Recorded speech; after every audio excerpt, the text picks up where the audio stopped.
Comscore नुसार आता isakal.com आहे देशातील नंबर 1 ची मराठी न्यूज वेबसाईट। प्रत्येक अपडेटसाठी isakal.com ला नक्की भेट द्या। बीडच्या मस्साजोगचे सरपंच संतोष देशमुख यांची 9 डिसेंबर 2024 रोजी अनामुष मारहाण करत हत्या करण्यात आली। या हत्या प्रकरणाने महाराष्ट्र अजूनही हादरलाय।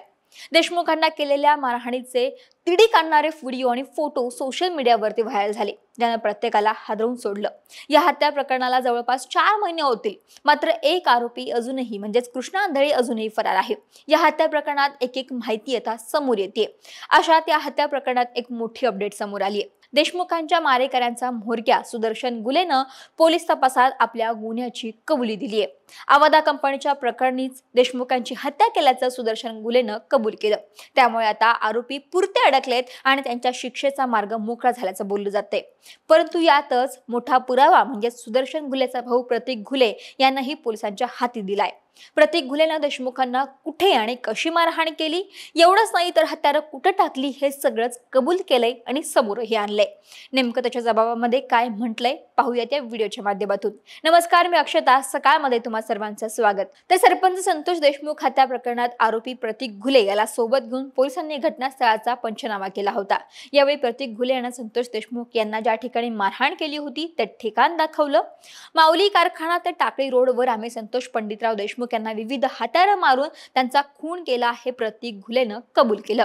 एवढंच नाही, देशमुखांना निर्गुणपणे मारहाण करताना वापरलेल्या हत्यारं जिथे लपून ठेवली आहेत ती ठिकाणं दाखवतो आणि हत्यारं देखील दाखवतो असे प्रतीक घुलेनं पंचायत समक्ष सांगितलं। यानंतर हत्या प्रकरणात ज्या हत्यारांचा वापर केला त्या जाड काठीचा वापर केला, ती जवळ असलेल्या एका काठीवर झुडपात टाकल्याचं सांगितल्यानंतर ठिकाण देखील प्रतीक घुलेनं दाखवलं आणि प्रतीक घुलेनं ती जागा दाखवून ती काठी देखील पोलिसांना काढून दिली। प्रतीक घुलेच्या या कबुली जबाबामुळे आरोपींच्या गळ्याभोवतीचा फास अजून आवळला जाणार आहे। या प्रकरणात सुदर्शन गुलेसह जयराम चाटे आणि महेश केदार यांनीही पोलिसांसमोर आपल्या गुन्ह्याची कबुली दिली। महेश केदार यांना संतोष देशमुखांना मारहाण करतानाचा व्हिडिओ शूट केला असल्याची ही माहिती पोलिसांच्या समोर आली आहे। दरम्यान सुदर्शन गुलेने दिलेल्या कबुलीमुळे वाल्मिक कराडच्या अडचणी आणखी वाढणार आहेत। त्याने पोलिसांना सांगितलं की वाल्मिक कराडच्या सांगण्यावरूनच त्यांनी आवादा कंपनीकडून खंडणी मागितली, त्यामुळे कराडच्या अडचणीत मोठ्या प्रमाणात वाढल्या आहेत। सध्या तो अटकेत असून त्याचा तपास वेगाने सुरू आहे। सुदर्शन गुले आणि इतर आरोपींनी दिलेल्या जबाबानंतर आता पोलिसांनी तपासाची गती वाढवली आहे। वाल्मिक कराडच्या भूमिकेवरती विशेष लक्ष केंद्रित केले जात आहे आणि अजूनही या प्रकरणी मोठे खुलासे होण्याची शक्यता आहे।